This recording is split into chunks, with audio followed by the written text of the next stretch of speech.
At ito naman si Mang Itong, bumati kayo ng camera mo.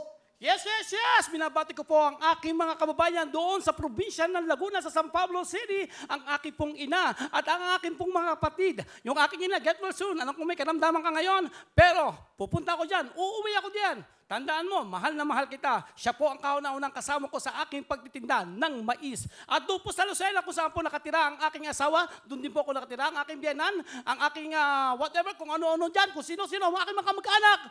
Mabuhay po kayo at artista na ako! Yeah! Mga kababayan! Ito na po si Itong. Ano ang trabaho ni Itong? Ako po'y magtitinda ng mais Saan sa po? Lansangan. Saan? Sa San Pablo at sa Lucena. Sa Lucena, ilan ang inyong anak, Mang Itong? 5 po ang aking anak. 5, meron naman nakatapos.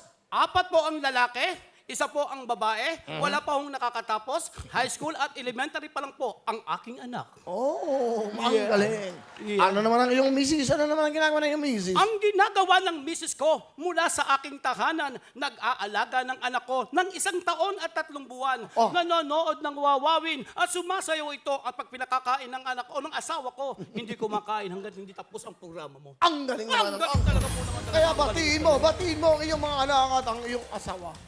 Asawa, heto na ang pinakahihintay natin. Ito na ang pagkakataon upang ipakita sa mundo yung aking talento na minahal kita at binigyan ng hindi kahit magandang buhay pero magandang lahi ipinagkaloob ko sa iyo. Wow!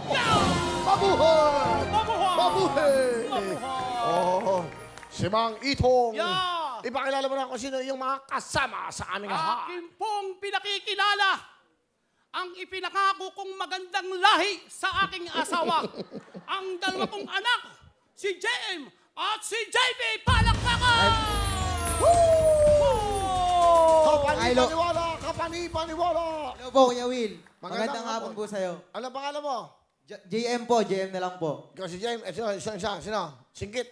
JP po. JP. Okay, ilan kayo? 5. 5 po ang Opo, anak ko. 5 po kami. Sige. JM, ano gusto mo sabihin sa iyong magiting na ama? Pa, ito lang masasabi ko sa'yo. Salamat dahil nandiyan ka pa rin. Kahit anong mangyari, kahit matigas ang ulo ko, nandiyan ka pa din, hindi mo ko pinapabayaan. Salamat sa'yo. Pa, pagbubutihin ko yung pag-aaral ko para sa'yo. Hindi lang para sa akin, kundi para sa'yo pa. Sobrang na-appreciate ko yung pagod na dinaranas niyo para mapag-aral lang kami. Kaya sobrang salamat.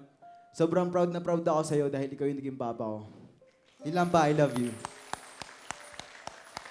Ikaw naman, JP. Ano gusto mo sabihin sa papa mo? Papa, mahal na mahal ko kayo. Lagi po tayo magkasama. Hindi niyo po kami pinapabayaan, magkakapatid. Papa, salamat po sa lahat kasi po, Papa, kaya lagi sumusuporta sa amin. Bigyan po kayo ng mga habang buhay para makasama pa namin kayo.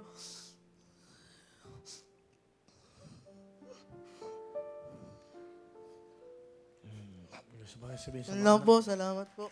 Mga anak, ano pa bang kailangan ko sabihin sa inyo? Gusto kong malaman ninyo na kahit ako'y isang magmamais, gusto kong ako'y maging proud kayo sa akin.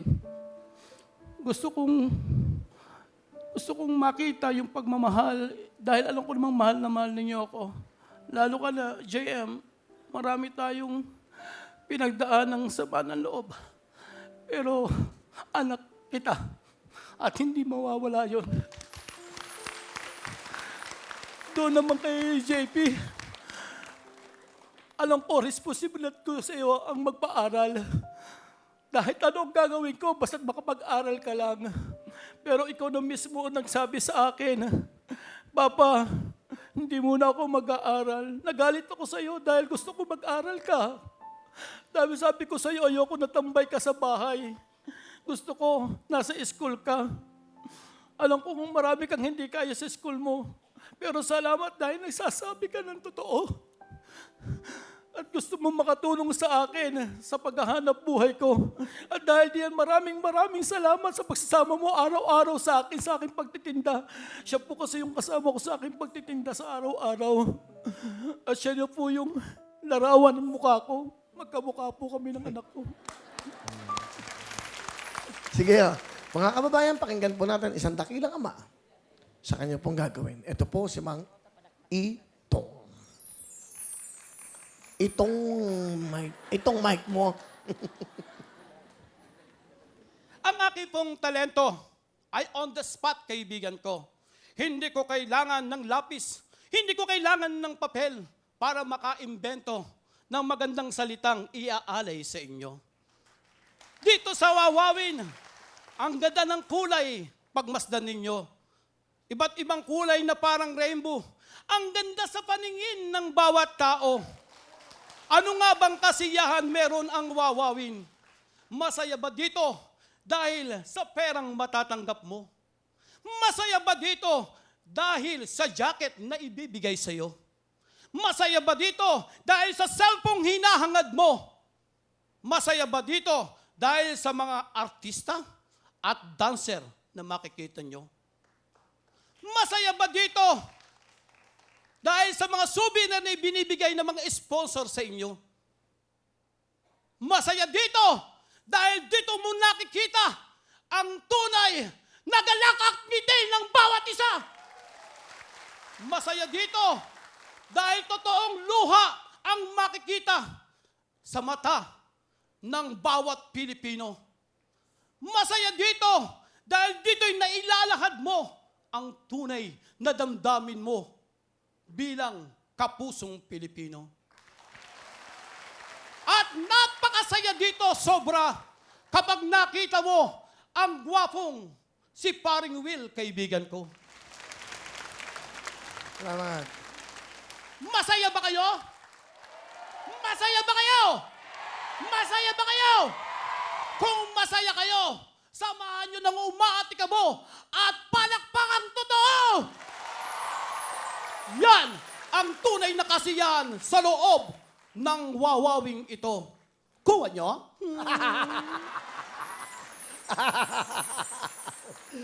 Galing ah. Gawa mo lang ba yun? Ngayon lang po. Ngayon mo lang naramdaman Apo, yun? on the spot po kasi ako gumawa. Ibig sabihin yun, spontaneous. Kung ano yung nararamdaman nyo, di ba?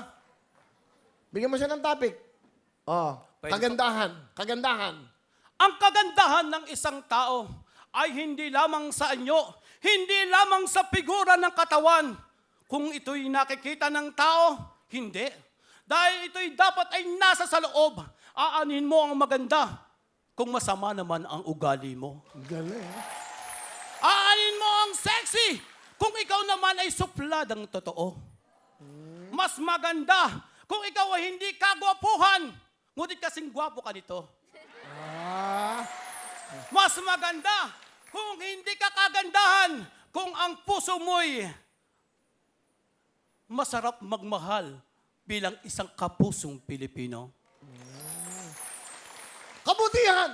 Kabutihan o kabutihan, yan ba ang mayroon sa puso mo? Kung ikay may kabutihan, ano ang ginagawa ng galit sa mundo? Kabutihan o kabutihan, kung ikay may kabutihan, bakit nagkakaganito? Ang kabutihan, kaibigan, ay kusang ibinibigay sa tao. Kasamaan! Kasamaan! Kasamaan o kasamaan, yan ang pagmumukha ko. Ngunit kahit paano, kahit masama ang mukha ko, guwapo naman ang katabi ko. Yo! Oh, di ba? Galing! Tatay ito, meron kang 10,000! Yes! Galing, ha?